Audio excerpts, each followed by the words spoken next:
Good.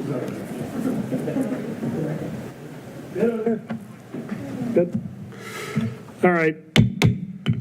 We will call to order the Falls Church Planning Commission meeting of April 17, 2024. Mr. Trejo, will you call the roll, please?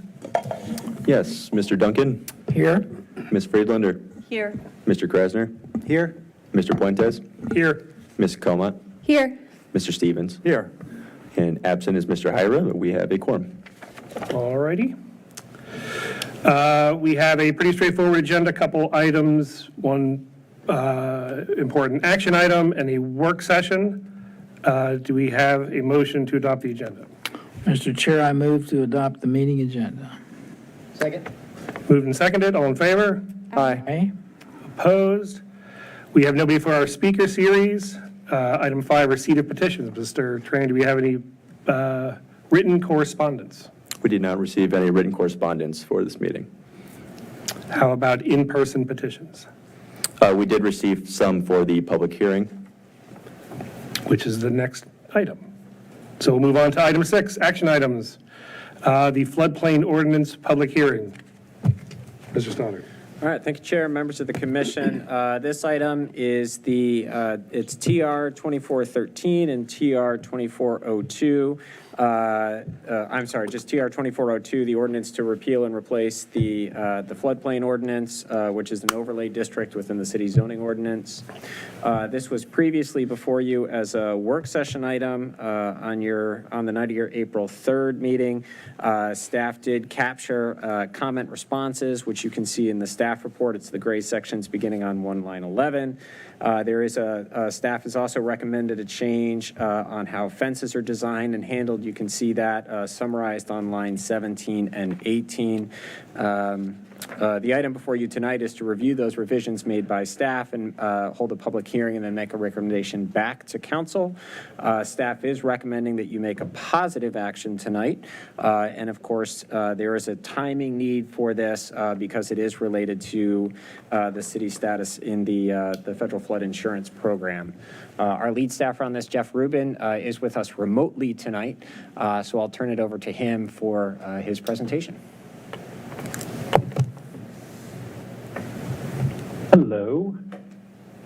Hey, Jeff. Jack, do you have the PowerPoint ready to go? Yes. Great.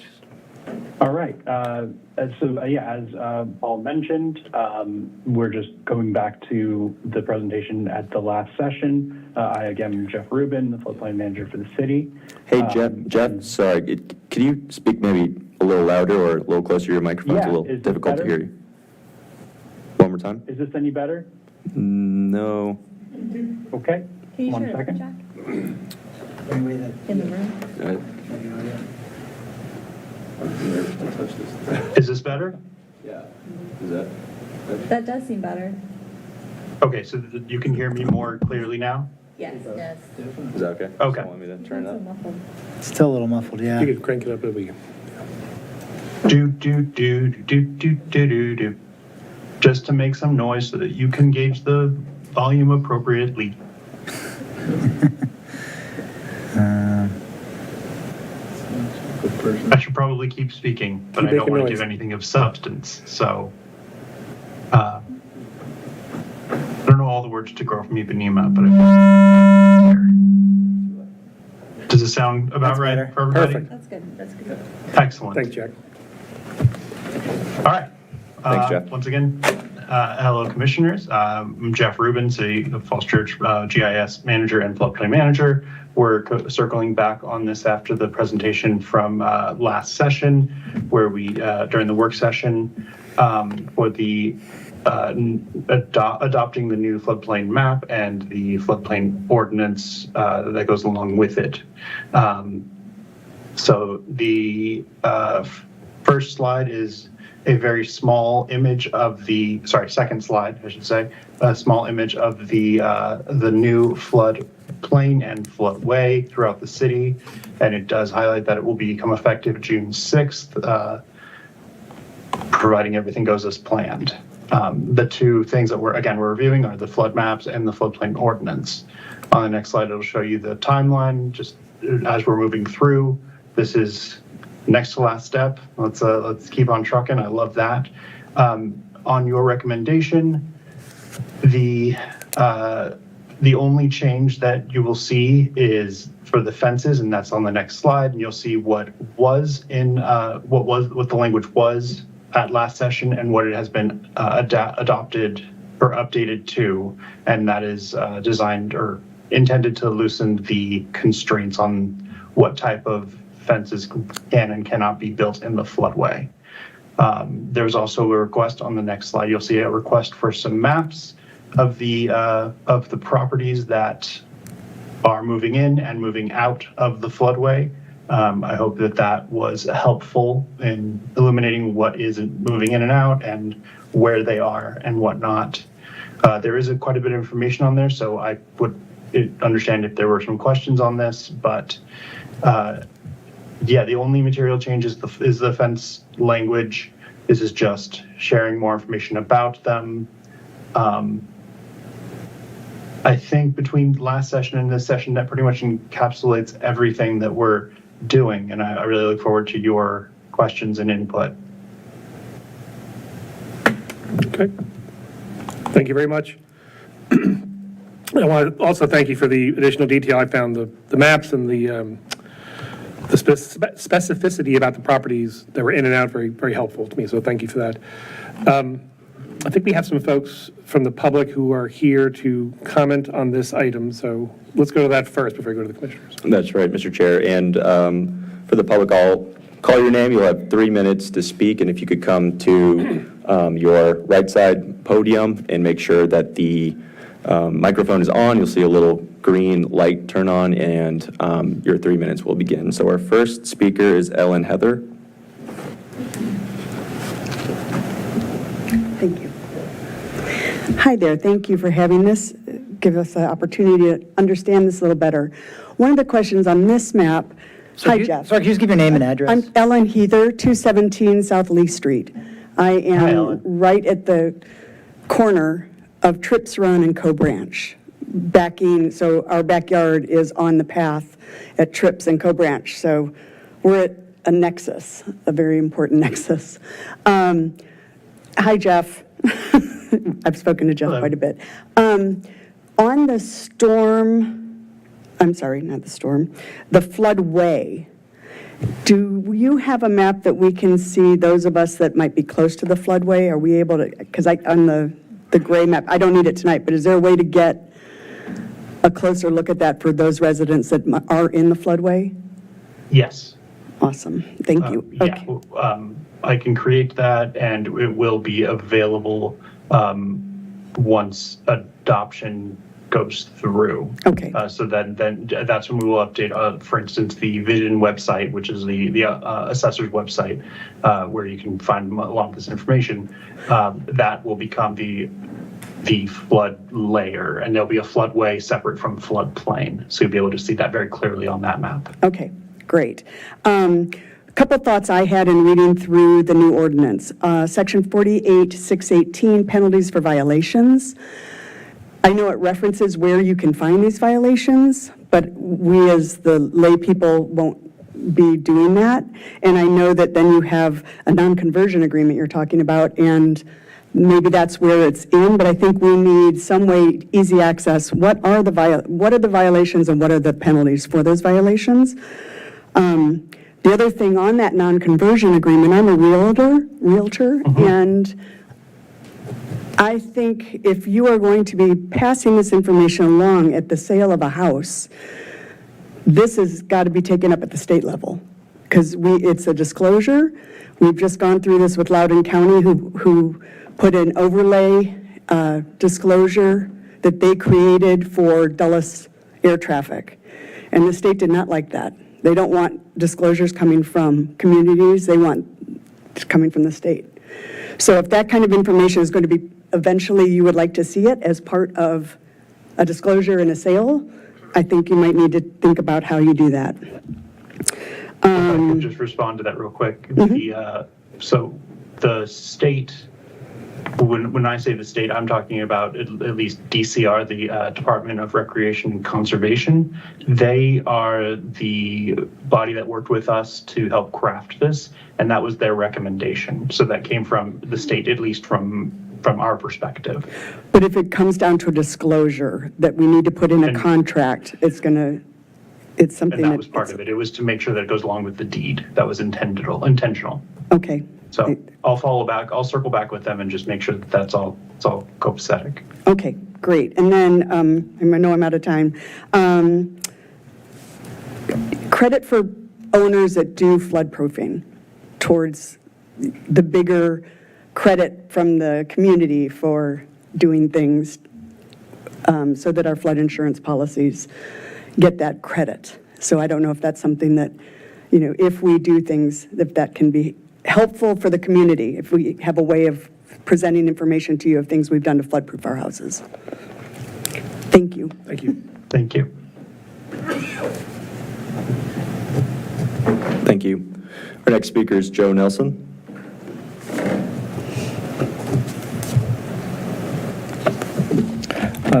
Good evening. Thanks, Jeff. I had a couple of questions. Joe Nelson, 500 East Jefferson Street. We're one of the parcels. This map suggesting they were added to the floodplain. I had a clarification with respect to, in some cases, is it actually just that the floodplain boundary has moved rather than it has been added or previously excluded from the floodplain? I'm sorry, could you repeat that? I apologize. I can't hear him. I'm sorry. Could you repeat that? I can't hear you. I'm sorry. He's asking you to repeat the question. Okay, sorry. Right now, all the designations are you're either moving into the floodplain or moving out of the floodplain. Aren't some of these, I think our property was already, we had a very small parcel, part of the back property that was already in the floodplain. We think it's just moved, but we can't determine that. Is there a way to explain whether all these are truly just now a portion of properties are being moved into the floodplain, or whether just the boundary changed? I don't think I understand your question. I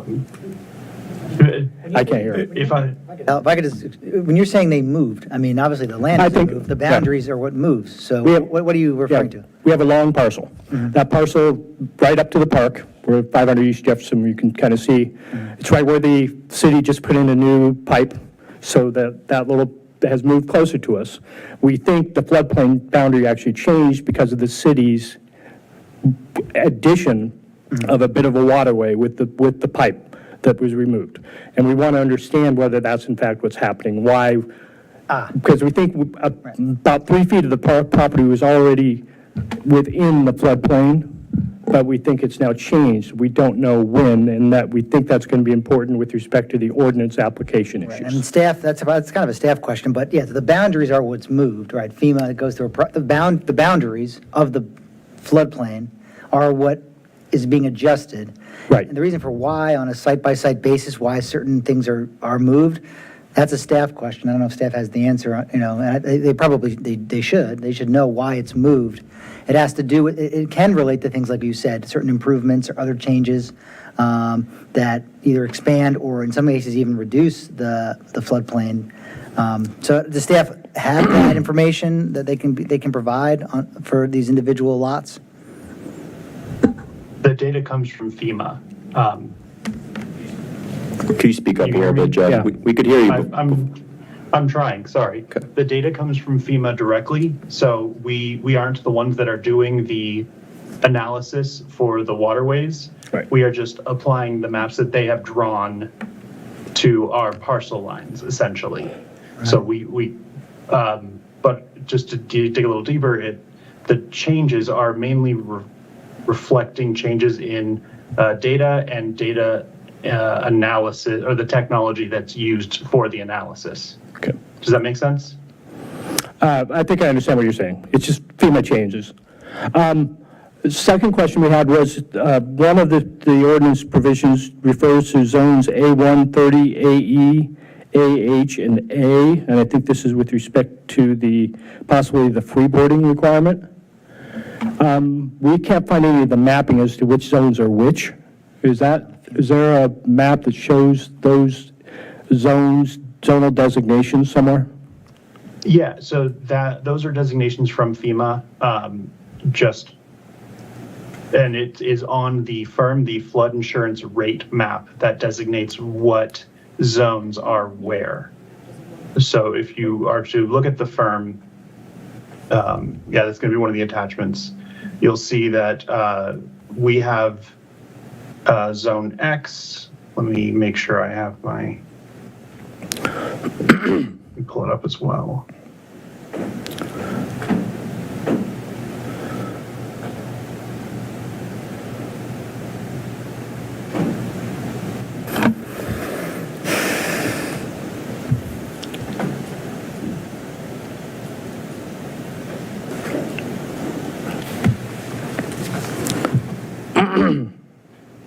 So if you look at the bottom left of any of the second or third page, Jack, Okay.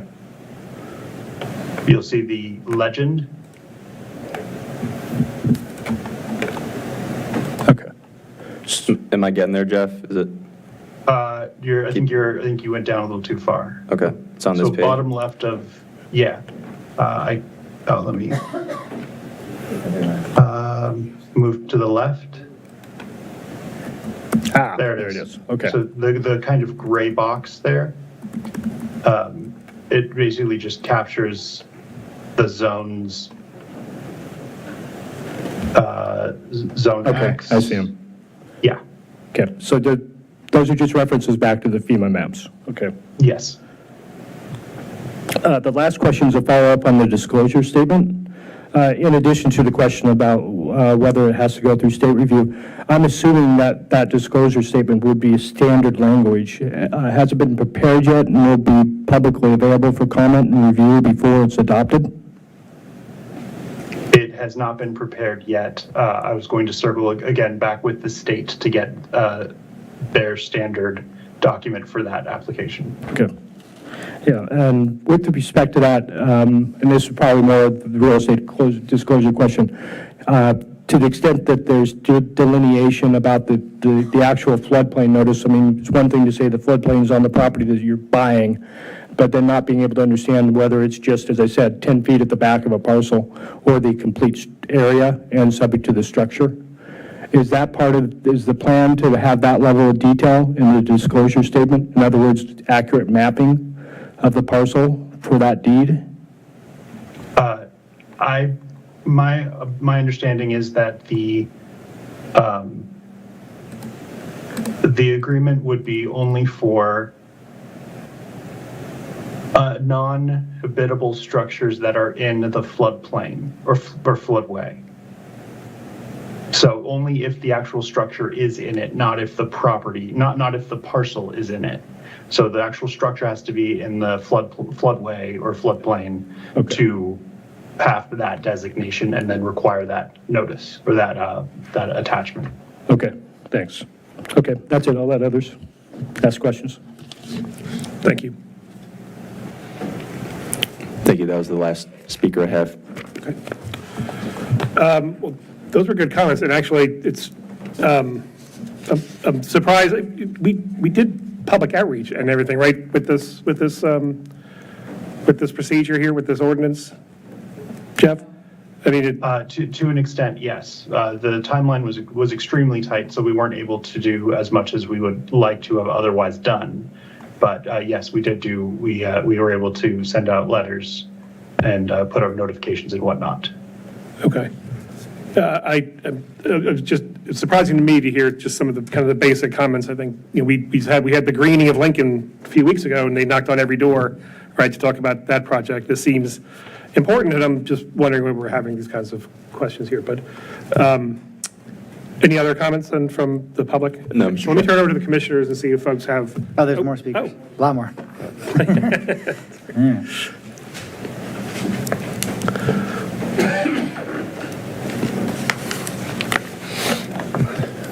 Okay, I'll say the ones that I got in order here. Joey Randana, apologies.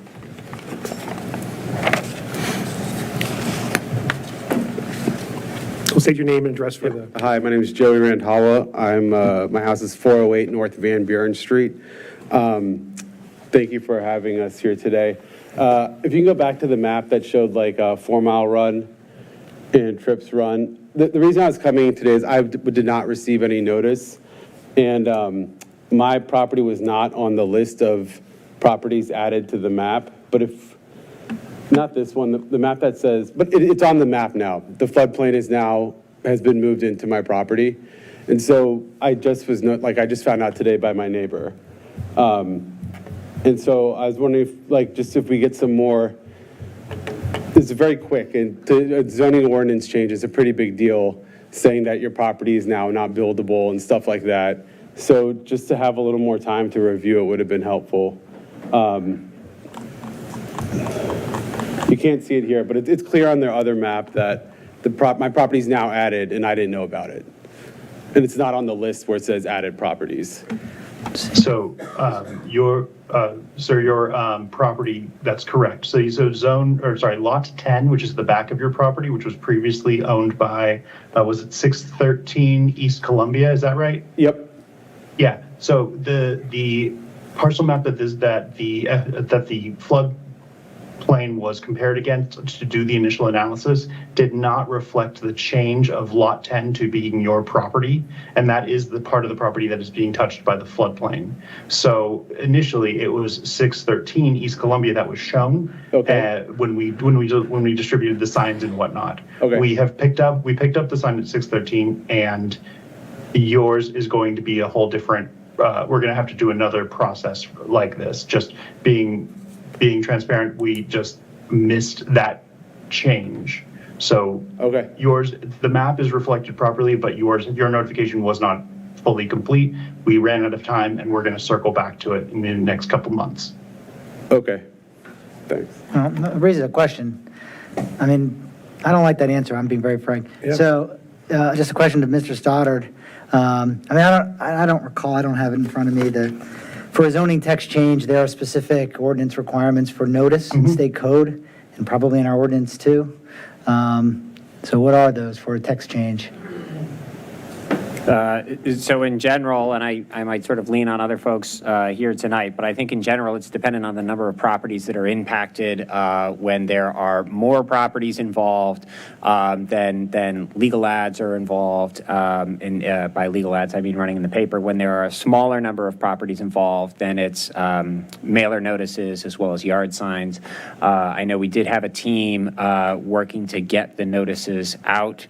So I might turn it over to actually Mr. Trainer, who helped get the notices out, just to talk about sort of the engagement that we have completed in terms of the forms, how we pulled the properties, when we put the letters in the mail, when we got the yard signs out, so that folks in the room sort of have the benefit of what we were trying to do and notice, and also as well as the commission to provide comfort about sort of procedures and noticing. Sure, right. We put the yard signs in at least 15 days ahead of the public hearing as required, and then we put the notices in the mail as well, I think on the same day. I think by law it's got to be 10 days, but we did it with at least 15 days for the list that Mr. Rubin had put together. Well, Mr. Trainer, not to interrupt you, I apologize, but if the list was wrong and we missed one, I think that might invalidate the hearing. So that might preclude us from taking any action on this tonight if the hearing's not valid. It might require us to do a do-over. Well, yeah, and I believe Mr. Rubin spoke with the city attorney on this, and Jeff, I don't know if you want to describe that. I spoke with the city attorney on this, and the city clerk as well. And the decision that they came to was that we were removing 613 East Columbia from the list. So you won't see it on the staff report. We by the time this was understood, we were too late to notify 408 of Van Buren. And so everything else can go forward, and we can circle back and add 408 through a separate process later. But given this was an earnest mistake, and the way that the again, it was a lot, one lot, a part, part of the parcel was shifted from one parcel to another. That wasn't recorded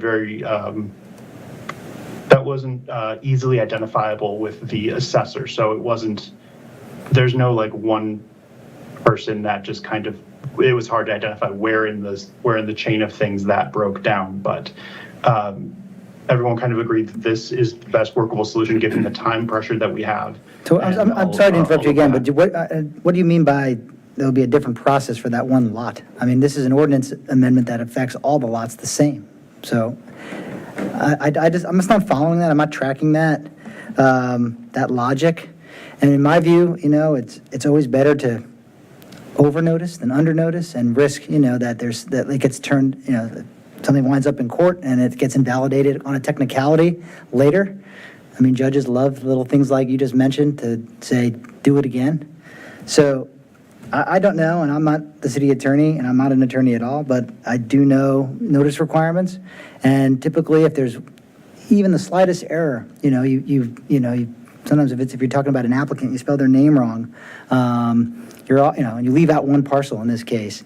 I don't know. I just don't know if I'm comfortable going ahead because I have questions whether or not it's a valid hearing if we were required by code and ordinance to notice all those properties and we missed one. And I don't think it's But efficient to have a again- separate hearing just for one lot later. I just don't think that makes a lot of sense. Well, let's circle back to this. I'm sorry to. No, this is really important. We have several more slips, so let's just see where we are with other speakers, and then we'll circle back to this very important point. Sure. We have Layla Nelson.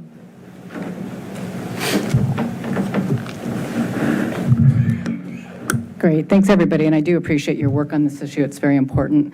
I am at 500 East Jefferson Street. My husband was speaking earlier, but we do have a couple of additional questions. One, I do appreciate that staff resources are strapped.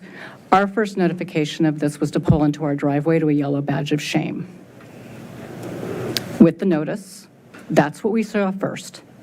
So while this body may have been discussing this for some time, we were notified with a yard sign, then a note.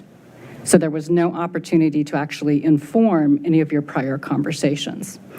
This is germane because I think what we've got here is two key issues, and we need to understand parallel path or if we have opportunities to break these apart. I understand the timing for FEMA is compressed to adopt the plan. My question is, given that the impacted property owners have not had ample opportunity for input, can we decouple the consideration of the ordinance language to allow for that informed input? So you still meet your FEMA deadline, but you actually give your property owners a chance to be heard and to shape things that dramatically or could dramatically impact our property values. Do we have an answer to that, or is that something that needs to go to the attorney? Let's circle back. Let's get the other comments, and then we'll take these questions. Thank you for that. Okay, the last speaker slip I have is for Julie Lockwood.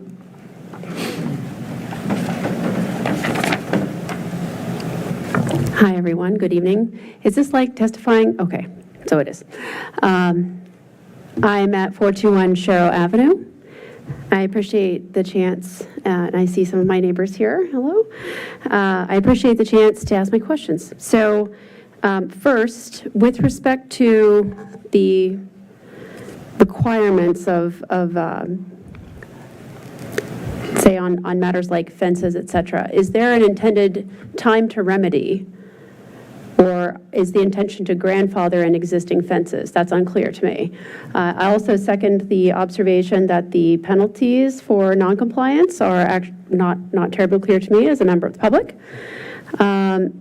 Second, I think it would be very helpful to clarify in the ordinance that the ordinance would cover the land, not the parcel. So my understanding, at least, is that if the footprint of the structure is outside of the floodway or the floodplain, then this does not apply.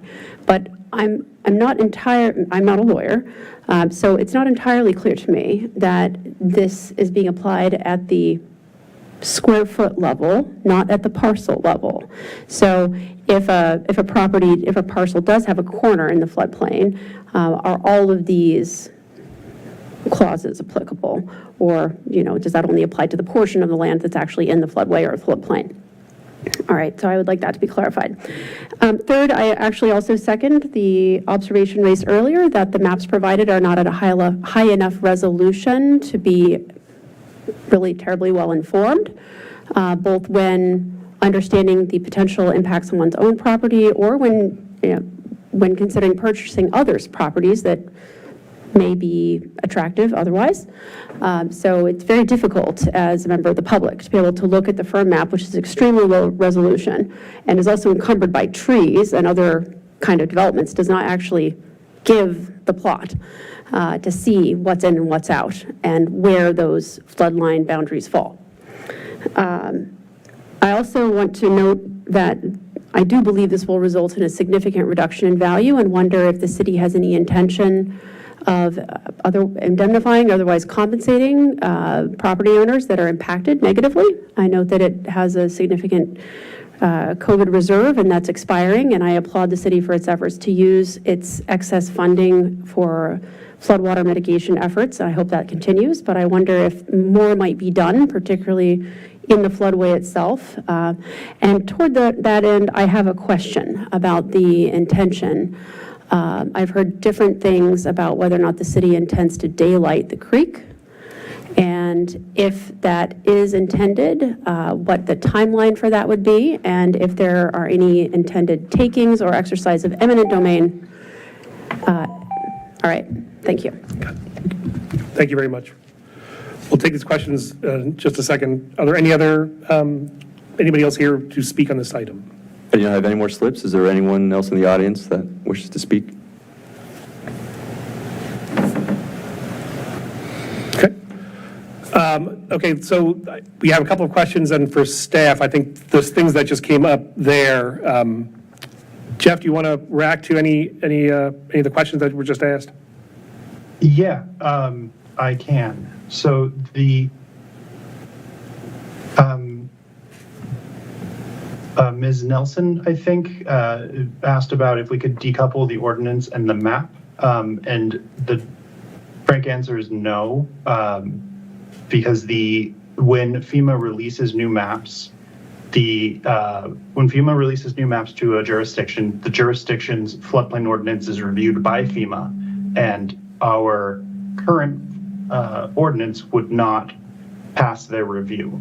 So we need to update the ordinance in order to stay in the National Floodplain Insurance Program. So that's why we can't break those apart. Let's see. I hear you on the penalties concern.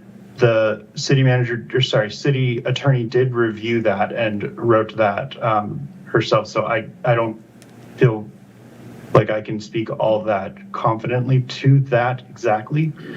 In terms of seeing where a property versus where a structure is on a map, I absolutely understand where that is coming from.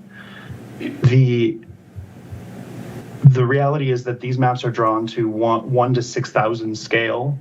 And so we're already zooming in on, say the Vision website or other things. Or the maps that I provided even are zooming in much more than the maps were intended. They're intended to be kind of a guide, but the elevation at which the property is surveyed is the real designation of where, what is in the floodplain and what isn't, which is why we require elevation certificates for any, manipulation of a property or building in the floodplain. And I think because of that, we can't really only show those structures because maybe, just the width of the line at the 6,000 scale would make a big difference at a 1 to 200 scale, for instance. So we sort of round up to the parcel line. And that's the best guideline we have. I don't think I can speak to the other questions that I jotted down at this time. Thank you for that. we'll go to commissioner comments, reactions here in a second. My reactions, I actually thought that this was pretty straightforward, but clearly we've heard a lot of confusion from affected property owners here, and I agree with Mr. Krasner. I'm not entirely sure how to move forward here, just given that I feel like there's still some rudimentary questions that haven't been addressed yet. So I'm going to mull on that for a second. I want to see if other folks have any comments or thoughts or clarifying questions on this item. I can go. Ms. Como. I would agree that this does feel like a little rushed. So I was just curious, Jeff, when did staff kind of kick off this effort? And were you delayed? Was it sort of like, oh crap, FEMA has new maps and we need to update this? Or how did that look? I want to say it was late January, early February. And we were notified that FEMA has new maps. We need to make sure that our ordinances passes their approval. So some colleagues at DCR, as I mentioned before, did a review and said it's pretty out of date. It will not pass. We strongly recommend a full rewrite. And here's a template. And I've been working exclusively on this ever since. Well, thank you for your efforts. We appreciate it. I know this is a complicated issue. I think one thing that I would say is, I know we're sort of repealing the full ordinance and rewriting it, but the changes to the ordinance that staff has identified are 2 required sort of obligatory changes and then 5 additional changes that are optional, right? But recommended in order to reduce the cost of, or increase the city's rating of, to reduce the cost of flood insurance to those homeowners. Is that correct? Yes. So the current ordinance that is in existence today was adopted in what, 2007 for what the last time that FEMA updated these maps? Do you know when that was? The last time the maps were effective was 2004. 2004. Okay, so the it's last time we got new effective maps. So Yes. it's been 20 years, and the ordinance that we've had since 2004 is largely the same as the ordinance that is before us now, apart from those 2 obligatory changes that are kind of related to language and the 5 kind of optional sort of above and beyond standards changes that staff is recommending. Is that correct? I wouldn't say largely the same. It ends in a similar result. Is how I would say it. Okay.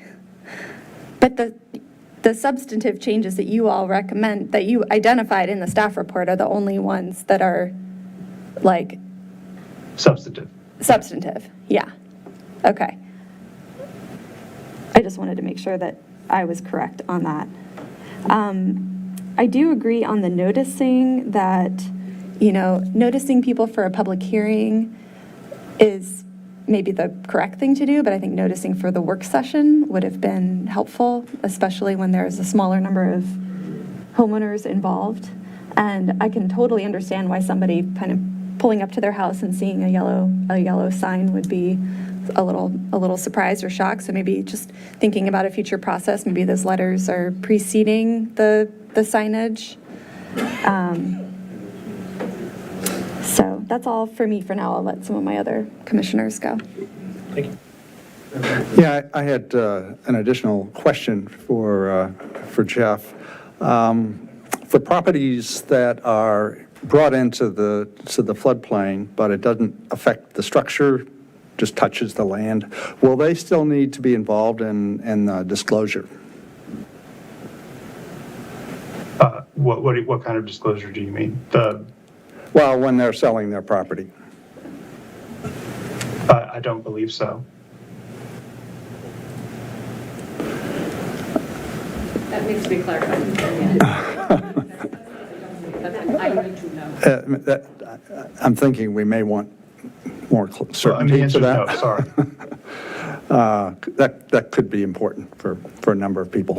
No, they will not need to. They will not need to. Can that be written in the ordinance?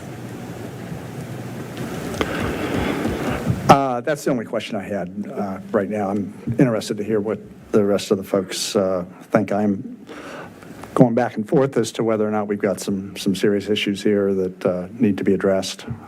So. Okay. Thank you, Mr. Stevens. Anybody else?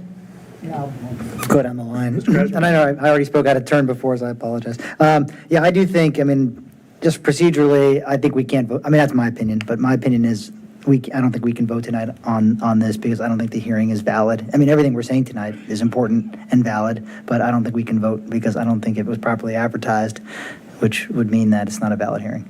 Unless someone can school me otherwise. I also think that, I mean, some of the questions I think, right, I understand where they're coming from. I mean, the problem when you adopt, and listen, I think just also so folks know, I mean, they're working with the state in using a model ordinance because, you know, coming up with, obviously, we're a smaller jurisdiction. We don't have to have the resources. I mean, for comparison, Fairfax County's been working on this for like 2 years. And obviously, it's a different scale, and they've obviously been looking at all the changes and, you know, either agreeing or not agreeing to the changes. And they have an army of people and consultants that were doing that. And so clearly here, we're talking about a smaller universe of properties, but, you know, again, maybe some of that, you know, needs to occur. And maybe because it is a smaller number of properties, it might be easier to look at that and explain to folks, you know, and I think the issue, like some of these basic things, like, you know, and just for some general information, obviously, if your structure is not in the mapped area, it doesn't apply to your structure. But the key is having a map that's accurate to tell you that it's there. Typically, you need a site-specific flood delineation survey. You hire a surveying company or an engineer, and they can tell you that on a site-by-site basis, down to the inch.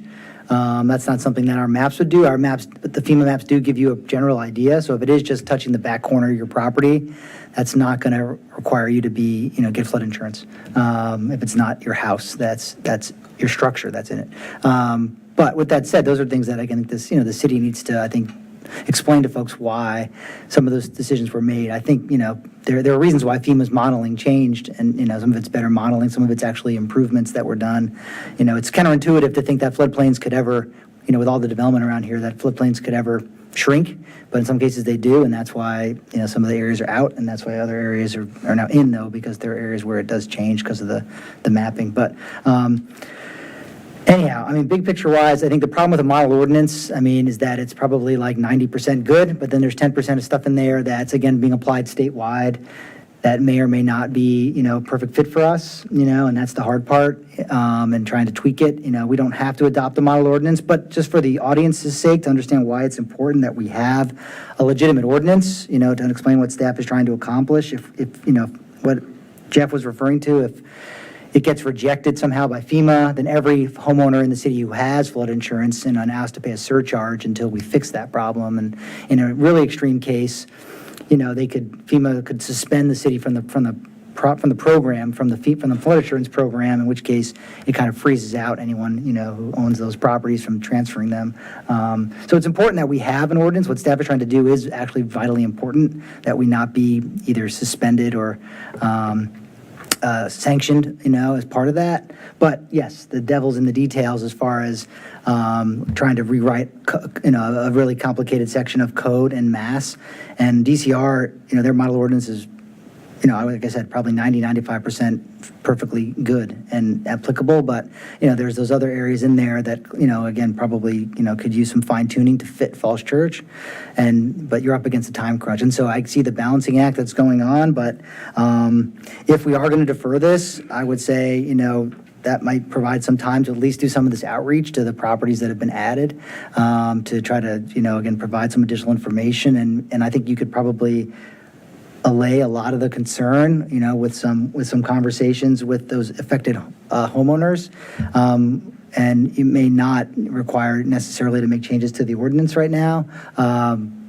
But, you know, that's something I think that needs to be done because, you know, clearly it wasn't done, and I understand why, given the time crunch, but the outreach. But, you know, obviously, if you live in a flood zone, it's, you know, it's it's important. And, people who own these properties, in most cases, kind of know a little bit about it when they buy their house, but it's complicated and it's technical, and, it does affect their most important investment. So I guess all I'm going to say is that if we have extra time, and in my view, I think we should, to re-advertise this and do it properly, we should take advantage of that to, maybe allow staff some time to answer these questions in more detail. Maybe we have the city attorney attend next time to answer some of these questions.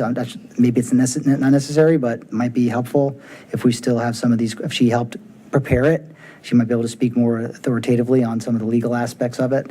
And so that would be my recommendation, that we defer it to allow those things to occur, in addition to the legal requirements, and maybe that can allay at least some of the concern. And also, for the public's sake, this then goes on to council. The planning commission, we recommend the ordinance changes anywhere in the zoning ordinance, but it's going to be the council. So there'll be another public hearing at council for the final adoption. So this is not, the planning commission is not the last stop on this, even on an abbreviated schedule, just so folks understand that. That's all for me. Thank you. There you go. So I want to thank you, my fellow commissioners who've spoken. I don't think I can add anything that's more eloquently put than all of you guys have expressed already, a lot of my concerns. Again, this is a very complex ordinance, and I appreciate all your help on this, Jeff, to kind of get in front of the ball, even though it was coming at us pretty fast. I am in the camp of I don't think we can vote on this tonight, that we will have to defer it. So thank you. Thank you, Ms. Freelander.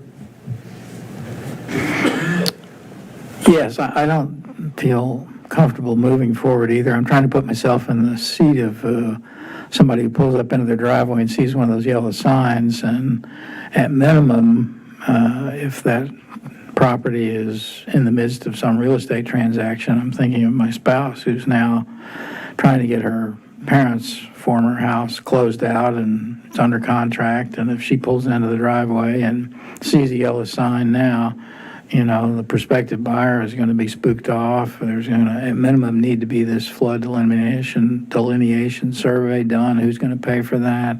It's just a lot of really pressing questions that hit people where they live, literally, that I feel like we ought to be able to answer before we send it on to council, so that council doesn't, have to get mired in the details as much as is necessary. I mean, it's a very detailed, difficult thing to wrestle with, but at a minimum, I would hope that we would have the ability for concerned citizens to be able to get a flood survey done, not at their own expense, if they're concerned about the granularity of the map that we're working with and want something better, need something better.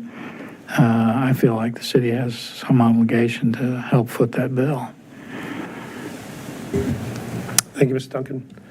Mr. Chair, if I could. Yes, Mr. Stone. Mr. Rubin, can you, there's within the staff report on, there's a table beginning on line 112. It's on page 7 of the staff report. There's a list of properties. Can you confirm, are these all of the parcels that are I guess can you confirm, is this a portion of the parcels or the structure? What is this list? Are these all the ones that are moving in? The list is all parcels that are no longer mapped in the floodplain or are newly mapped in the floodplain.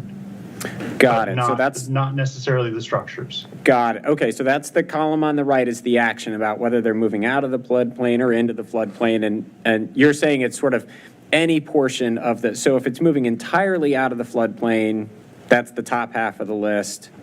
And if even a portion of the parcel is moving in, that's the bottom half of the list? Yes. Okay. And then the addresses that are listed on the left, you had mentioned there was some sort of new discovery about particular parcels. So is this the accurate list? Is this the latest list?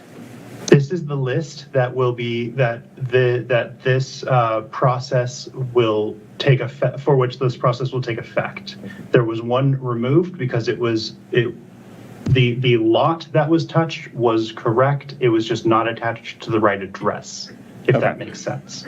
Okay. So that's what shifted. So that isn't included in here because that zoning we can't change because the notification was not done within the right time frame. As mentioned, everything else is legitimate, and I mean the whole thing's legitimate, but everything else is correct. All right, And the map, I was informed to do the map correctly. Okay, With the other I'll go back to that second one in a minute, but that extra parcel. But in terms of these, so I know you were talking about sort of letters and signs. So did we put a sign on all these properties? Did we send a letter to all these properties? We sent a letter prior to putting the signs out, yes. The letter, I think, was sent, and Mr. Trainer can confirm. I think it was sent on the Thursday prior or so, and then the signs were installed on April 2nd, I believe. Yeah, I don't recall the exact dates, but there was a notice that went out before the signs were installed saying your property is either entering or leaving the floodplain, and that staff will be coming around putting a sign in your front yard.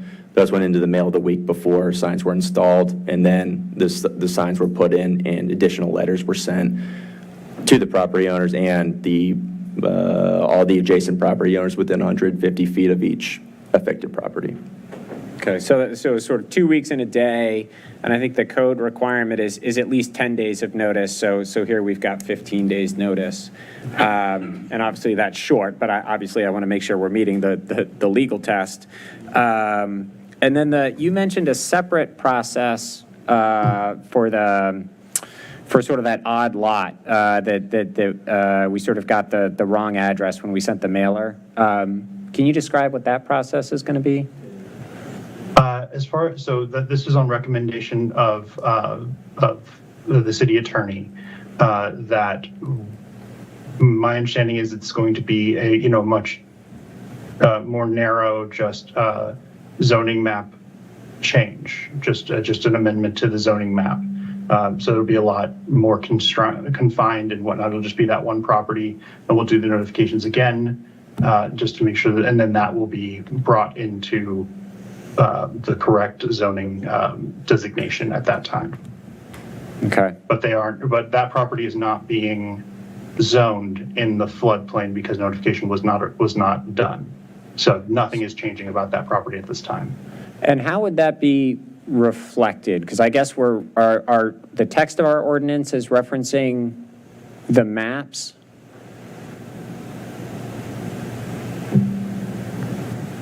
Sorry?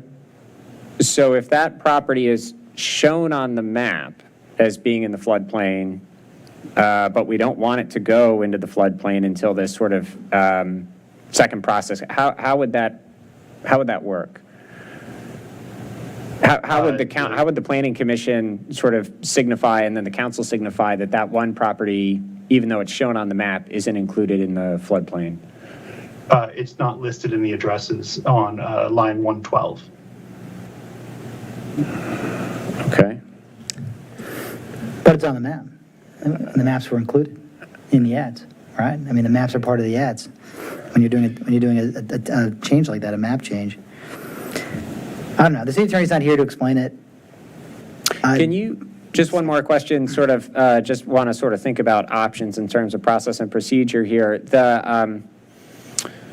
Mr. Rubin, can you walk through again sort of the schedule that sort of FEMA's expecting, that the schedule that FEMA has set to get this revised ordinance in place, and then also sort of the schedule that council has for their final consideration? Yeah, the new firm is to become effective on June 6th. We do not have a choice in that. FEMA requires a month of time to review our floodplain ordinance to make sure that it passes their review and all their checks. So that puts us back to May 6th. And so this process was all timed out, so that, again, this public hearing on April 17th, and then city council final consideration on April 29th, so that we could turn around, send it to FEMA, and they would have adequate time to do their review.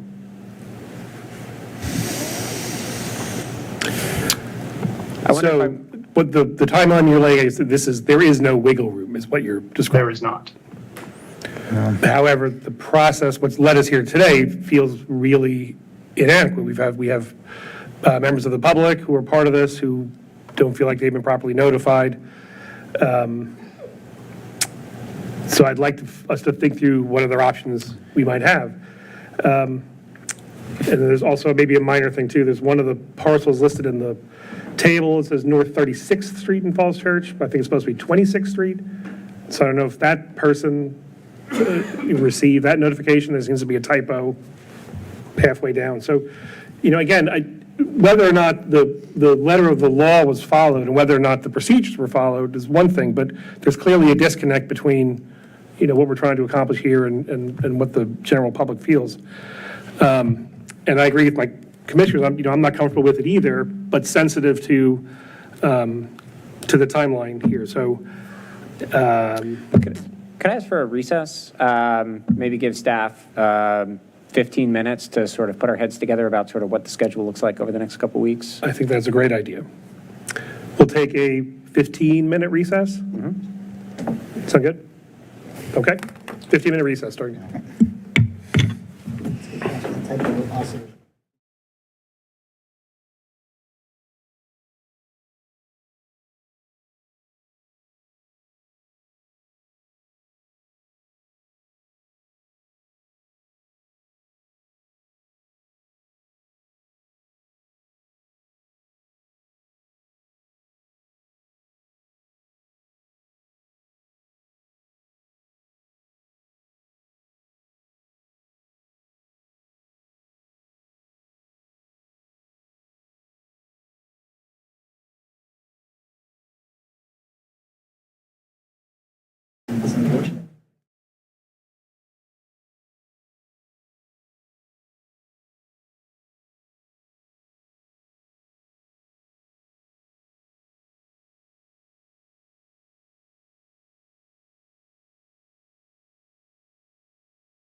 I could build.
leave it there.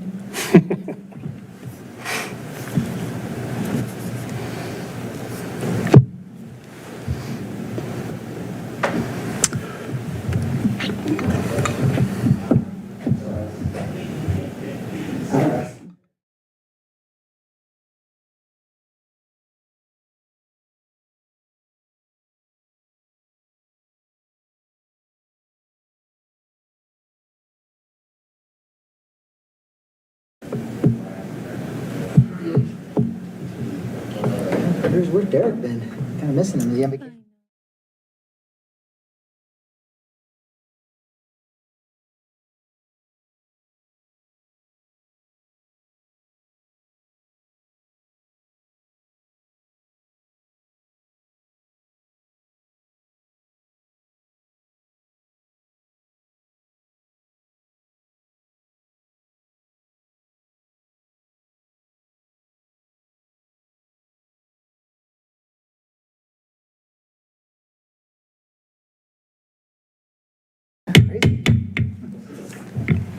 All right, we went a little bit long on our recess there, but we wanted to make sure that we got this right. We gave staff a chance to confer.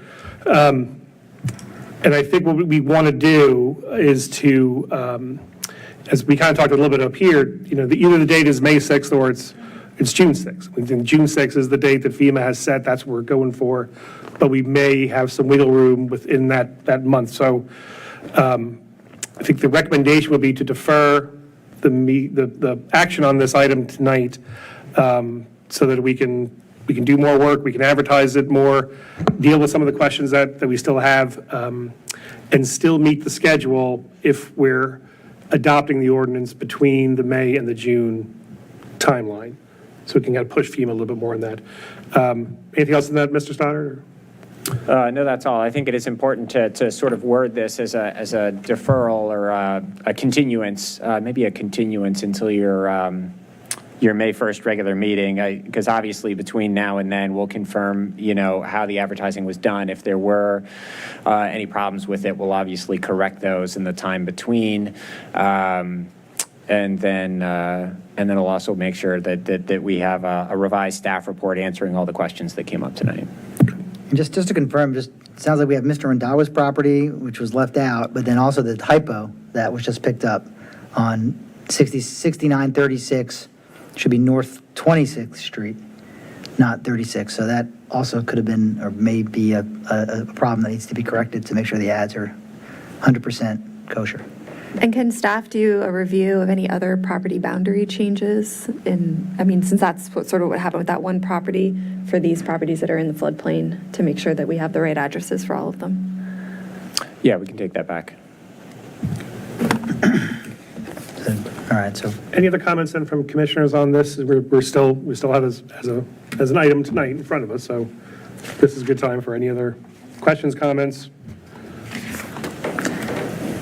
yeah, my other comments from 2 weeks ago are kind of been like, are kind of dwarfed by these other more important problems, my other technical concerns, which I quibble a little bit with some of the answers that I got in the memo about whether or not the BZA has to be the one to hear any deviations from this.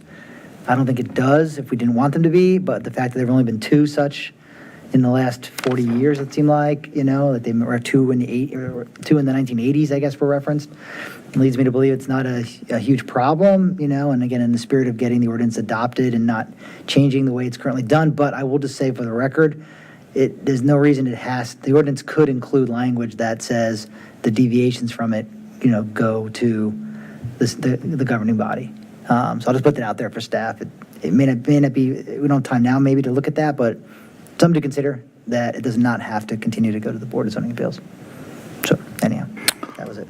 Just one other thought, looking at the in and out chart, properties in, properties out, I see Reese Place cited at least three times, sometimes in, sometimes out. I guess I would just ask for some special effort to check in with the Reese Place folks. And I know their HOA had some concerns about some of the backsides of some of those properties that back up to Howard Herman Stream Valley Park. And I'm not going to go into any more detail on it, but that's an area of concern that I'd like to know is, we've checked that box before we march on with a broader effort. And I think there were two other things raised tonight. The non-conversion agreement, a member of the public says this would require a sale disclosure. That's not referenced in the ordinance. So I think that would be a question for staff to investigate. Or Mr. Rubin, do we need to have some reference to a sale disclosure in the ordinance? And if so, is there language for that ordinance that's being prepared? I think you might have mentioned that earlier.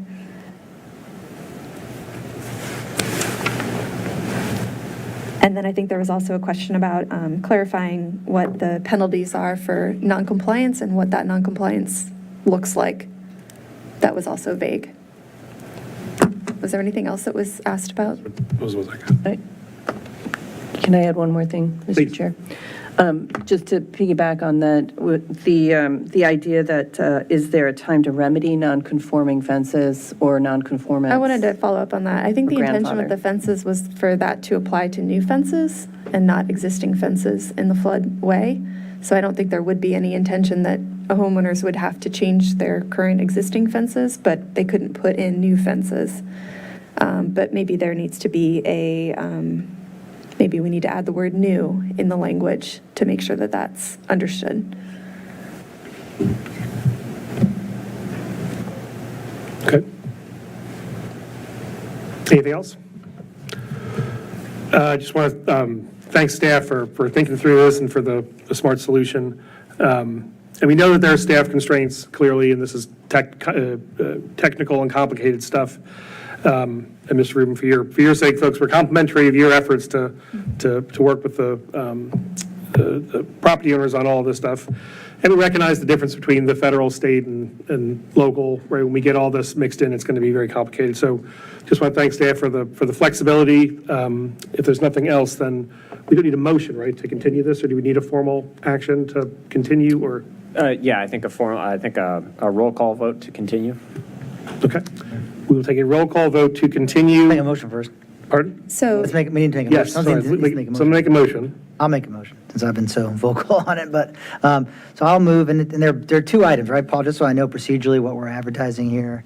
It's the TO 2402, which is the ordinance to repeal the existing, and then amend it, and then amend the map. And then I also see you have TR 2413 to initiate the amendment. Is it both? Are there actually two actions we're taking? It's just the one, the TR 2413 already passed. That's the resolution for council to initiate a zoning Okay. amendment. So it's only TO 2402 that's before you. Okay, thanks for clarifying that. All right, then I'll move that the Planning Commission continue TR 2402 for a new properly advertised public hearing to amend the floodplain ordinance to May the 1st, 2024?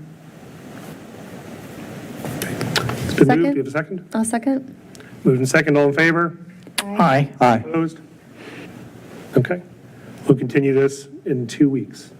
Again, thank you very much to staff, and thank you to everybody for coming out and for the good questions and for working with us on all of this. So. All right, moving through the agenda, item 6B are the Planning Commission minutes from April 3rd, 2024. Any discussion on the minutes? Just one question, or one clarification, I think on line 82, 83, 84, I think I was not clear. Duncan noted that the proposed streets design updates should say did not include designated bicycle lanes. The rest of it can continue as it stands. Those did not. Did not include designated bicycle lanes. In other words, the maps that we saw of the Greenie of Lincoln did not include designated bicycle lanes, and my suggestion was that that be considered as part of the deliberation on the bicycle master plan for other streets. Good edit. Anything else? Anybody want to make a motion to approve the minutes? Move to approve the minutes of April 3rd as amended. Moved by Mr. Duncan, Second. second by Ms. Freelander. All in favor? Aye. Aye. Opposed? Minutes are approved. Okay, item 7, work session. Work session item A, comprehensive plan amendment, Tinner Hill Historic and Cultural District is our final work session on this item. Thank you, Chair, members of the commission. I'm happy to introduce this item before I turn it over to our case planner on this one, Emily Bazemore. This item is before you. It's 2 items, TR 2405 and TR 2401. It's a pair of actions, a resolution and an ordinance to amend the city's comprehensive plan and to formally recognize a new historic and cultural overlay district historic and cultural district within the city, recognizing the Tinner Hill area and the community. This item was before you as a work session at your previous meeting in January 17th. You can see the timing section on page 11 of the staff report. It's gone through a significant amount of public engagement with the general community, as well as specifically within the Tinner Hill neighborhood. As I said, this is before you for final work session tonight. So we've got revised materials from your last work session, as well as a proposed motion for when you do take it up as an action item. And that scheduled action is on May 15th, so approximately 1 month from today. But with that, I'll turn it over to our case planner, Ms. Emily Bazemore. Thank you. Good evening, Planning Commission. Tonight, the Planning Commission is requested to hold a final work session to review and provide feedback on the proposed Tinner Hill Historic and Cultural District Comprehensive Plan Amendment. The draft amendment will formally establish the Tinner Hill District in the city's comprehensive plan as an addendum to Chapter 3, which is our Community Character, Appearance, and Design chapter. The draft amendment includes a narrative history of the Tinner Hill community, a map of the proposed district, a list of contributing historic sites within and near the district, and strategies to activate the district. The Planning Commission last reviewed this item during a January 17, 2024 work session. The proposed amendment is scheduled for a public hearing and Planning Commission's final consideration, a recommendation to City Council, on May 15th of 2024. Tonight, staff recommends Planning Commission provide feedback related to changes that are shown in gray in the draft amendment text. Planning Commission, again, is scheduled for action tentatively on May 15th of 2024. So updates since the last Planning Commission work session. The Commission focused their review and feedback primarily on the map depicting district boundaries, historic sites, and notable figures, and the activating the district strategies. The Planning Commission's comments are captured in an attached Boards and Commissions comments matrix. Also captured in that comments matrix are comments from the EDA, the Arts and Humanities Council, the Historical Commission, and the Tinner Hill Heritage Foundation. So the following progress has been made since that work session. We've continued engagement with stakeholder groups, including Historical Commission on February 1st, 2024, Economic Development Authority on February 6th of 2024, the Tinner Hill Heritage Foundation on February 8th of 2024, the Arts and Humanities Council on February 15th of 2024, and then we did some informational tabling style pop-ups at the library. We did 2. One on March 28th of 2024 and one on April 6th. And I also want to just highlight that we've actually reviewed this project. We reviewed a map and an outline with the Historical Commission and the Tinner Hill Heritage Foundation before kicking off with both City Council and Planning Commission. So that was before those February dates. Revisions to the narrative and map in response to further research and stakeholder input has been incorporated into the draft amendment. These revisions include some of the following. So we removed the core versus outer core nomenclature. So now if you look at the map, you'll see there's just one district boundary. We included the addresses for Fairfax County's historic district. So Fairfax County has a Tinner Hill Historic District, and those addresses are noted now in the amendment too. And that was also a comment made in the Fairfax County comment letter from their Heritage Resources Division. We've noted all founding members of the CCPL, so 9 founding members. We've also corrected the name of the zigzag sculpture. We've included nearby sites, which includes the Southgate neighborhood, Rolling Road Park, and African American commercial properties. We also added potential themes and stakeholders to review public art projects within the public art strategy.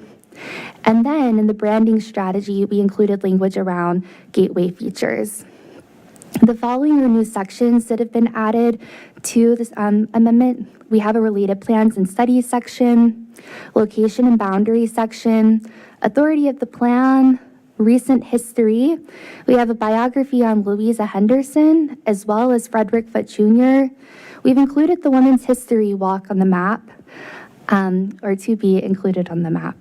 We also have 2 strategies that we've included now, the architectural survey for buildings older than 50 years related to Tinner Hill history. So here we're looking from 1910 to 1974. And then we also have a strategy around additions to formal oral histories.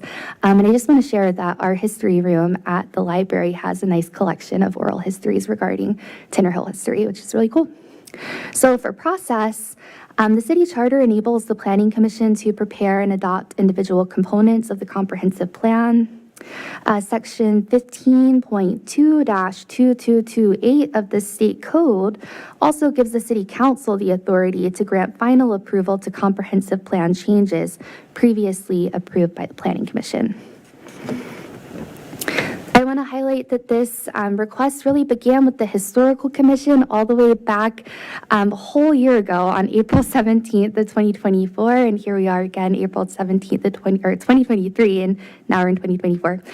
So the City of Falls Church's Historical Commission submitted a memo, and it's attached to the staff report to the City Council regarding establishing a Tinner Hill Historic and Cultural District. The memo includes background information on Tinner Hill, potential boundaries of the proposed district, and notable sites that should be included. I just want to highlight that there's a staff memo as well as an additional memo in response to the staff memo from the Historical Commission that have been included as part of this report. Moving on to page 6 of the staff report. I'm going to go down to line 150. So the comprehensive plan serves as an official policy guide for shaping the future of the City of Falls Church. As proposed, the Tinner Hill Historic and Cultural District would be included as part of the comprehensive plan, specifically in Chapter 3, Community Character, Appearance, and Design. Similar to the Arts and Cultural District that Council adopted back in April of 2021, this designation would be honorific and would not impact zoning, permitting, or taxation. Moving on to line 177, we're going to look at district geography. So the Tinner Hill Historic and Cultural District includes a cluster of historical and cultural sites currently located in the Tinner Hill area that are significant to the original community. Contributing cultural sites and structures are noted in purple on the map. Non-contributing are noted in green. The following sites are included as part of the Tinner Hill Historic and Cultural District: Charles and Mary Elizabeth Tinner's house, Joseph and Mary Tinner's home outline, the Henderson House, the Tinner Hill Civil Rights Monument, the zigzag sculpture, the Tinner Hill Historic Site Marker, the Galilee Methodist Church, which cemetery is in Fairfax, and the Civil War Trail marker nearby the church. Harriet Foote Turner's land, written in stone walking trail, the Women's History Walk, and the Rolling Road marker. Then if you go to the next page, you'll see our revised map. We're on draft number 4. And you'll see again that the district boundary is in yellow. Now I'm going to move on to the next page of the staff report. And here we're going to look at historic figures starting at the top of the page.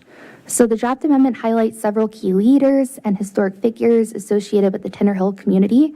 Brief biographies are included along with connections to the historic area and related sites.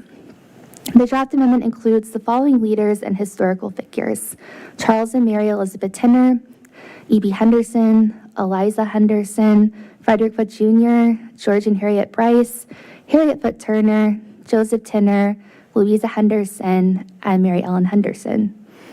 Now moving on to line 207 of the staff report, here we get into activating the districts. The Tinner Hill Historic and Cultural District can help to honor and celebrate the legacy of Tinner Hill. The draft amendment emphasizes celebrating the district through creative urban planning and urban design tools. Strategies for activation explored in this section include the following: partnering with the Tinner Hill Heritage Foundation to promote the district, promoting heritage tourism, implementing historic and cultural placemaking projects, expanding public art efforts in the district, exploring gateway features and branding for the district, elevating the district and entitlement projects and site plan reviews, exploring potential archaeological significance, conducting an architectural survey for buildings older than 50 years related to Tinner Hill history. So again, that would be 1910 to 1974. And also additions to formal oral histories. So now looking at public engagement, I want to specifically highlight our library pop-ups, but before that, we have been circulating information regarding the project in the city's newsletter, the focus, and we've also been including our project updates on the project webpage. So planning staff hosted 2 informational community pop-up events in partnership with the Mary Riley Stiles Library on the following days: Thursday, March 28th of 2024, and Saturday, April 6th of 2024. Vision boards were displayed depicting the draft map and the draft activation strategies. Flyers, which I believe we included a flyer as an attachment to the staff report, were distributed, and they had information on the project as well as the map, and they were available for pickup and review at our table. The events were advertised through the city's newsletter, The Focus, again, the project webpage, but also the EDO's social media, so Economic Development Office, and the library's newsletter and calendar. Library staff created a display case with historical memorabilia, articles, photos, and resources on the Tinner Hill community and its leaders in the civil rights movement. Books on local Falls Church and Northern Virginia history, as well as civil rights movement books, were curated in a display by the case. Planning staff and the library staff have been working together for the past few months, researching and pulling historic information for the project from the history room. I'd like to go down to page 2, or on line 250. You can just see some of the images from these tabling events. There's Laura and Cameron. There's our map. Our activation strategies are in the upper left-hand corner, and in the upper right-hand corner is part of the display case that the library put together with all of the historic resources. So big thank you to the library staff. This was a really fun collaborative effort with them. So now I want to move down to line 256. So here we have a section on Fairfax County's Heritage Resources Review. So city staff met with Fairfax County's Heritage Resources staff to discuss the Tinner Hill proposal back at the end of February, specifically February 20th, 2024. And the proposed district borders Fairfax County's Tinner Hill Historic District. County staff submitted a formal comment letter on the first draft on March 22nd of 2024. The letter was included as an attachment to this report.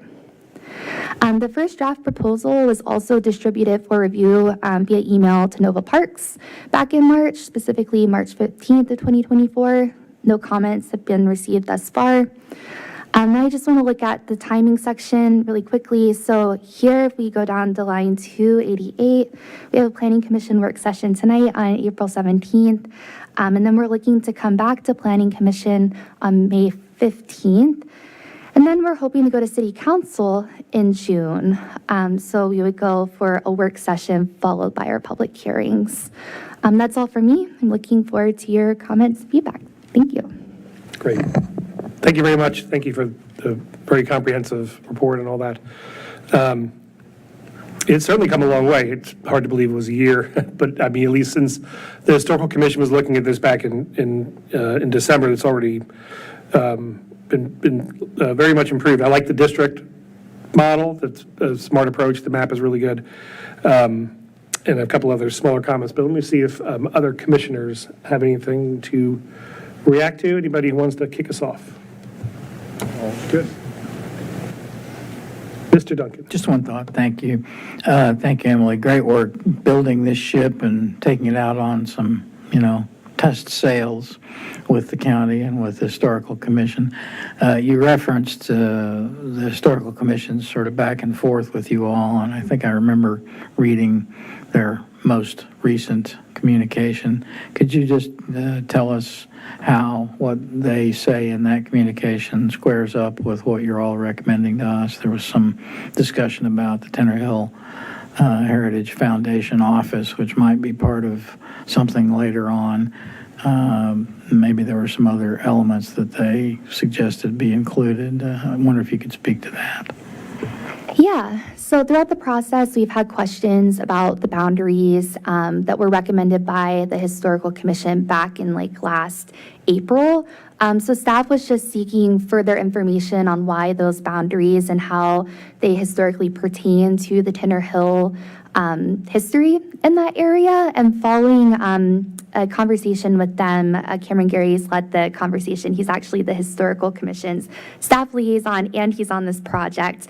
They came to a conclusion that the boundaries still stand. We had questions about, particular buildings being included that perhaps weren't contributing structures, but if you look at the map, you'll see that the contributing structures, so those that are historically relevant, are noted in purple. Yes, there's also a note in the Historical Commission's memo to staff about the Tenor Hill Heritage Foundation Center that could possibly be part of the Quinn project. Quinn is noted within the district boundaries, so that's already folded in to the map. There was also a note about future trail expansion on Wallace Street. I believe that's in connection to the Women's History Walk. We haven't noted that connection yet. The stones, I don't believe, have gone in yet at the time of creating the map and going through this process. So that's still underway. So that's not noted quite yet. But yes, we were just seeking some clarification on the boundaries suggested a year ago, and they still stand.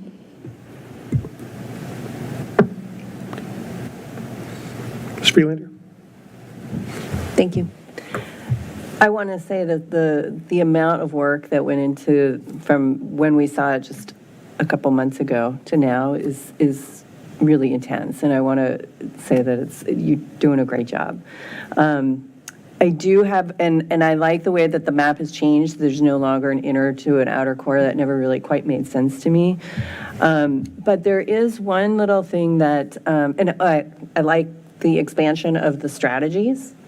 I think that starts to really bring in how are we going to really make this cultural district more visible in the future, in how we plan for projects and things like that as well. But there is one question that I was reading through, and it's on page 4, and it's talking about the boundary adjustments. And it refers you to, it's in the last paragraph. Oh, I'm sorry, of the actual document. So here on page 4, next page. So down at the bottom, it says Falls Church became an incorporated town within Fairfax County in 1875. At this time, the town boundary included the entirety of Tenor Hill neighborhood and surrounding areas to the south. See figure 3, which is the figure on the previous page.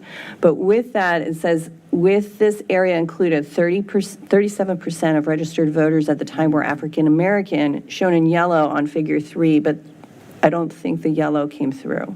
Yeah, that's a discrepancy. We actually adjusted the map that's on page 4. So it should be referencing figure 4 on page 4. Okay, so where's the yellow? Because I was like, well, maybe it's figure 4. Yeah, so I believe we had that purple square previously in yellow. Oh, okay. Yeah. That makes a lot more sense And now. we switched our coloring. We also switched the coloring on the other map. So this kind of corresponds to our new map colors as well. Okay, that makes a lot more sense now. Thank you. So just a little tweak. Thank you. Thank you. Ms. Coma? Sorry, I'm not like 100% following that. So can I just follow up on that? So with this area included 37%, with this area referencing that triangle that was gerrymandered out, is that correct? So is that little triangle area supposed to be what's in yellow? What does area include? Is that the shown in yellow on figure 4? Should be the whole area. It should be the whole area, should be like crosshatched yellow or something like that? Yeah, we're going to need to go back and compare that previous map and this map. Okay. To clarify. But the intent is to highlight that area in the bottom portion of the map. Is Right. that correct? Mhm. Okay. The area that was gerrymandered out. Mm. Yes. Okay. So if it's maybe like also as you're editing the text, you could say with this area, and then maybe you move the parens shown in yellow on figure 3 included 37% of registered voters. It's just a little unclear, I think, the way it's worded. But anyway, okay. So just wanted to follow up on that. That was a great catch by Ms. Friedlander. And I just want to echo her comments on all of the amazing work that you've done with this, Emily. It's really terrific. I think you've made a lot of progress for 1 year. It's a ton of work to do this. And I saw in the comment matrix that you've been in touch, obviously, with the Tinner Hill Heritage Foundation, but also the Tinner families, which I think is terrific because this really is like their own personal history. So I'm really glad that they've had a chance to be involved in the creation of this plan.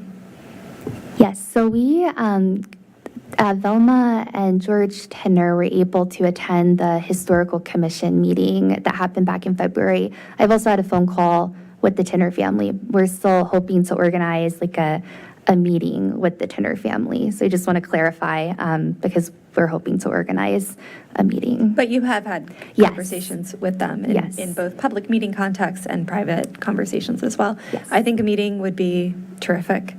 If there are any other sort of like lingering details.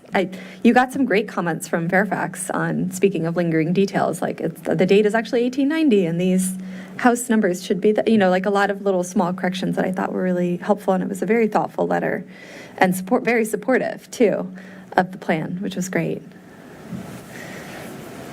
Thank you. Let's see. Did I have any other? I really love the addition of the new biographies that you included. I think so much of this is about the people and the history, and so it's really nice to bring that into the plan. And I thought you identified the right stakeholders for public art review, and I think that was a good addition. If we're going to be doing public art in this area, who should be involved in the creation of that public art? And yeah, I agree on the new map. I don't think you need the sort of core and outer areas. I think one nice, concise areas is better. So anyway, that's all from me. Thank you so much for all your hard work. Thank you. Thank you. Other commissioners? I echo comments from my commissioners. It's just really, really great stuff. And I'm almost so glad you included the Fairfax County piece of it too. I wasn't aware that they had the district either until I started reading all these documents. But activating all of this, I think it's better to have the larger district. So congrats on that. And that's all I had. So if there's anything else, just want to thank you again. You saw a lot of enthusiasm from folks up here, so we look forward to the formal action on this in a couple of weeks. Thanks very much. Thank you all. Great stuff. All right, moving on to information items, Planning Commissioner reports. Any reports from commissioners? Ms. Coma. I have one. I tagged in for Mr. Hyra on the affordable living work group assignment that we have for, I think it's like the next 2 months or so.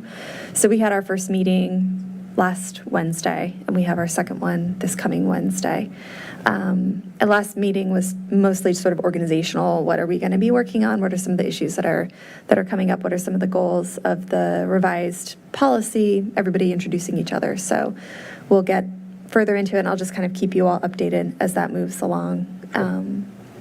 But yeah, so far so good. It's a What's good the next group. action? What's the next activity? Or Next Wednesday. I just got the agenda today, but I haven't looked at it yet, so I don't know. We'll find out. Thank you. Mr. Stevens? Yeah, just wanted to mention one item from the EDA meeting that I attended on April 9th, and Commissioner Duncan was there as well, so he may have some additions. But there was one thing that caught my attention, and they're a very busy group, that a lot of activity that they're involved with. But they allocated $10,000 for a consultant to recommend revised retail uses in the zoning codes. So presumably that's something that will come to us down the road. So I think they're going to be working with Lisa Benjamin from Newmark. She's the one that did the assessment about a year or so ago on the retail situation in the city. So she would be sort of recommending types of retail to include? In Yeah, the code? that's right. Okay. Changes that we might want to consider in our allowed uses. For all the business districts or Well, special exception or? I think it's just the commercial areas, but they didn't specify. Okay. Yeah. But Commissioners, I'm happy to sort of speak to that, if you like. So if you remember, it was a few months ago. I think we did include it in your packet, and I can certainly recirculate it. But Lisa Benjamin with Newmark Consulting had presented to the City Council on sort of ways to evolve the city's sort of zoning ordinance, especially along commercial uses in terms of where the market is going. What is there a demand for in the city? If you remember, and this is just a specific example, but I remember it came up in the West Falls project where they specifically wanted to include a daycare, but that's not otherwise allowed in our B2 district. So we had to rewrite the rules to allow daycare at West Falls. And you can see that particular use being used in a lot of vibrant commercial areas. Amazon HQ2, for example, has one right in their ground floor because they know that's so important to attracting a more modern workforce. And that's not the only example, sort of use, but other things can be seen sprinkled throughout commercial districts nowadays that maybe weren't in decades past. And so the idea would be to take those recommendations and really solidify those in the form of new zoning ordinances that we would sort of use to amend our current ones. Great. What was the timing on that again? Do you? Well, this was at their April 9th meeting. They didn't set a time frame. They just kind of allocated the money. Oops, sorry. They just allocated the money for it. They didn't say when it would start, so. Okay. We look forward to that. Anything else? That's it. Freelander. Thank you. So the Parks and Rec, I just wanted to give a heads up that Berman Park, they are entertaining a couple different options for the play equipment. They want to reuse they want to stay within the existing footprint so that they don't trigger a site plan review and all of that good stuff. But if anybody's interested, the next meeting will be a kind of a public meeting, and I think they're advertising it for their meeting in May 8th, to be down at Berman Park. So it will be advertised for those neighbors and everybody to come and give some input. So. It's a more appropriate place to have it, I guess, than the city council meeting each year. Anything else? Any other commissioner reports? Mr. Krasner? Since I was out last night, and some of you were there, I think I saw Commissioner Coman and. I was there briefly. Commissioner Duncan. I saw part of your presentation, which was terrific. Right. So I was invited by our friends over at VPIS to talk about accessory. Well, I'm going to start calling them accessory living units because I think that's what we should start calling them. To avoid any confusion with what we already have, accessory dwelling units, affordable dwelling units. Yeah, I do it all the time. I confuse it. But yeah, they had a kind of a panel discussion. They invited myself and a woman from the Urban Institute to kind of talk about, what LUs are, and, as the city can potentially considers embarking on, changing our regulations, which currently are very strict, and effectively, they don't allow any detached, and, even for interior, they're quite strict. And since Fairfax County, just embarked and went through a process which included looking at that and that I was involved in, and they thought I might have something to add. So I presented, and it was generally, a good discussion. Obviously I would, my only takeaway from it is that, certainly at least, among those who were in attendance at VPIS, there certainly is some concern about, how we would implement it. And I think the big takeaway what I tried to impress is that, you know, and I think we're already doing this, is that we embark, if we're going to go down this road and look at it, and I think it's a worthy thing for us to look at, you know, that we have to do the process, you know, conduct it in a way that avoids some of the missteps we had with the T-zone process. And it sounds like we're already kind of doing that, and that was kind of one of my big messages to the crowd and everyone, is that, you know, there probably are some changes that need to, well, not probably, I think there are changes that we need to make to try to, you know, allow people more flexibility to do these kind of things, but they have to be done right, and we have to be, we have to think about, you know, the fact that most of the lots in the city are, you know, relatively small, and having detached units in the rear yard, you know, can work in some ways and not in others. Design's important, and just all the things we need to look at. So without kind of rehashing the whole presentation, you know, I think it was kind of like a good opening kind of community kind of listening and education type of forum that they put on, and I think it was well received, and I think it'll just be the first of many discussions on it, and you know, we'll look forward to, you know, if the council and staff bring it to us in any kind of official capacity, we'll look forward to working on it, because I think it's something that, you know, there seems to be some interest, and yeah, but I think it was good. Mr. Duncan was there. He can contradict everything I just said and say it was terrible. And It was gripping every moment. I was on the edge of my seat. I stayed till the very end. That really was a great program that I can remember attending, and it was well attended by, you know, the folks, largely VPAS type folks, but it was a great kickoff for a community discussion that I'm sure will ensue as we go further down this road. Nicely done by Commissioner Krasner. Great. Thank you very much for doing that. And it's important, it's complicated, so glad we're kicking it off that way. So if there's no other commissioner reports, let's move on to the director's report. Mr. Stoddard. All right, thank you. The report I have tonight is just to walk you through your upcoming meetings. Mr. Trainer, if you could jump to the agenda look ahead first, and then we'll catch the memo at the end. All right, so May 1st, we'll obviously amend your May 1st agenda to include the continuance of the floodplain ordinance, but you're scheduled to have your public hearing and your final consideration of the Oak Park Townhomes project. The applicant has made modifications in response to the commission's comments during your work session on that item. Staff is reviewing that and pulling together a final staff report for that. Council priorities. I'll put a pin in that one and come back to it at the end, because there's another document to reference. And then your Pearson Square SE amendment. This is tentative. I need to sort of lock down the scheduling on this one, but this is the owner of the Pearson Square building has applied for an SE amendment. And so depending on sort of where that sits within the council's schedule, it obviously has to, it's a legislative item, so it has to fit with the other legislative priorities the council has. But I wanted to sort of start populating this on your agenda so that you were aware that it was coming through. It has to do with whether the properties are considered as apartments or condos. It doesn't change that they're living units, but it does have an impact on how the properties are assessed and therefore how they're taxed. So that may be coming to you, and the schedule is to be determined, but I wanted to sort of put it on here, just so you were aware. And that's because in the SE application, it lists them as apartments or the other, or condos. And correct. The conceptual development plan and a number of other documents within the application packet depict them as being condominiums. May 15th, and obviously we'll have more detail as we pull together the report for that.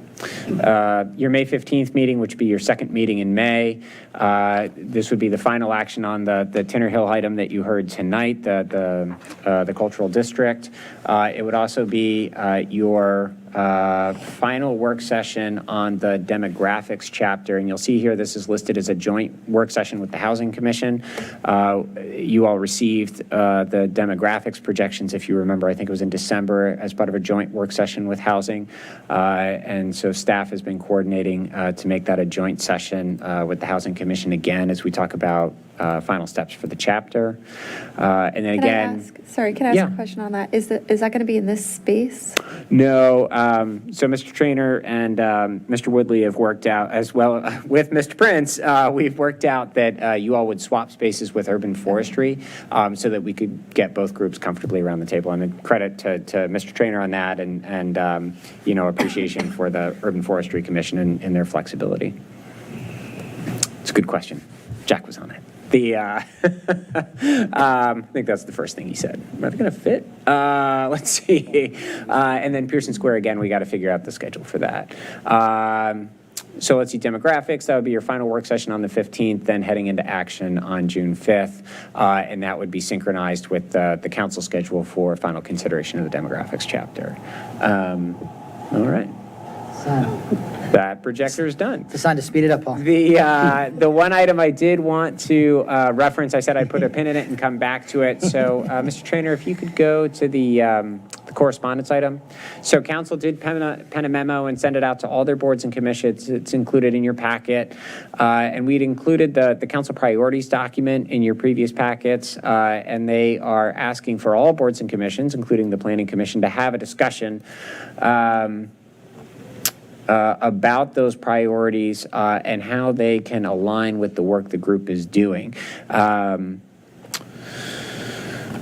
And so that's what we'll set up for you all as part of your May 1st meeting.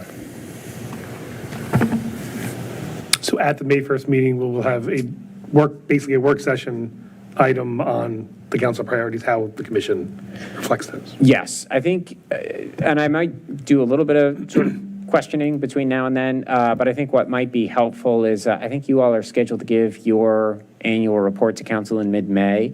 So I wonder if we might be able to do is maybe as part of that work session is maybe flag a few items or make sure there's alignment between the priorities you all had included in your annual report and whether you want to maybe sort of reaffirm those or modify them in any way in response to the council strategies. It's a good idea.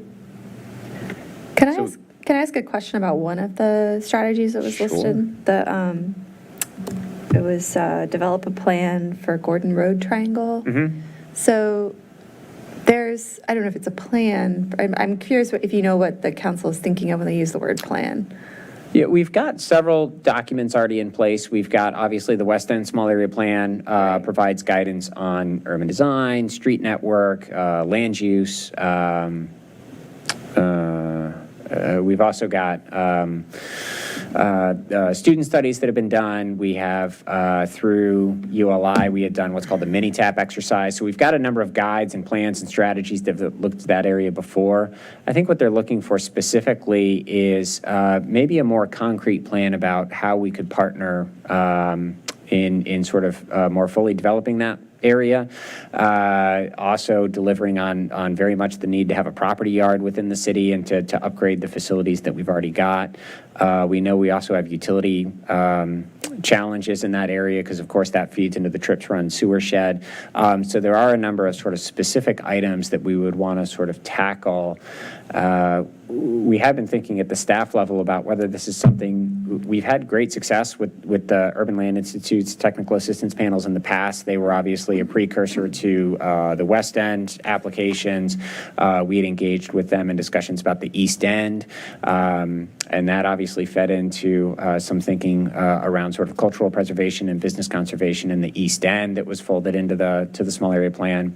And so that could be an avenue that maybe we explore to get some more concrete ideas for this area. Okay, thank you. Mm-hmm. And that concludes my report. Okay. Thank you, Mr. Stoddard. Any questions? Next item is correspondence. We had the council priorities. Were any other correspondence for us? Nope. There were not. Okay.